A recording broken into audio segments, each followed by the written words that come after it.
Na gboo ndị nna nna anyị ha na nne anyị ha biri ndụ bite ya aka nke ukwuu. Ha biri ya n'ime ahụ isi ike. Ihe ahụ mere ha ji bie ndụ bite aka bịa ogologo ndụ n'ime ahụ isi ike ka ndị na-eme nchọpụta megoro nchọpụta ugbu a wee yochaa wee gbaezie ya na mkpọ maka ọdịmma gị. Ya mere ị ga-eji kpọọ n'akara ekwentị anyị na-ekiri ugbu a ka ị wee weta nke gị wee bibe ogologo ndụ n'ime ahụ isi ike ka ị wee ike chụọ nrịanrịa ụkwụ elu ana.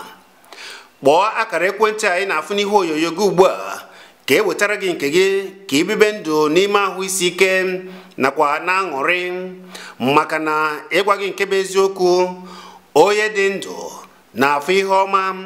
Ngwa kiri onyonyo a ugbu a ka i jiri ntị gị ma jiri anya gị wee fụọ ka ndị mmadụ ji agba ama ihe ọma bụ ihe zoro ezo nke ndị gboo ji bie ndụ bie ogologo ndụ n'ime ahụ isi ike na-enweghị nrịanrịa ọbụla.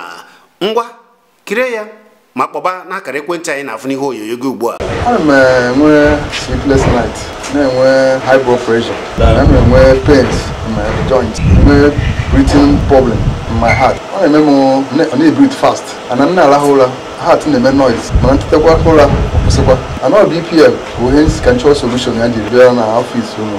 Ọ na-eme m for years, na-ebi na at least since 2004, ọ na-enwe this problem na my heart. I live in hospitals na heart center, Hanyecham drugs, mana I'm going na operating sector. The first batch m goro nọrọ m 6 days.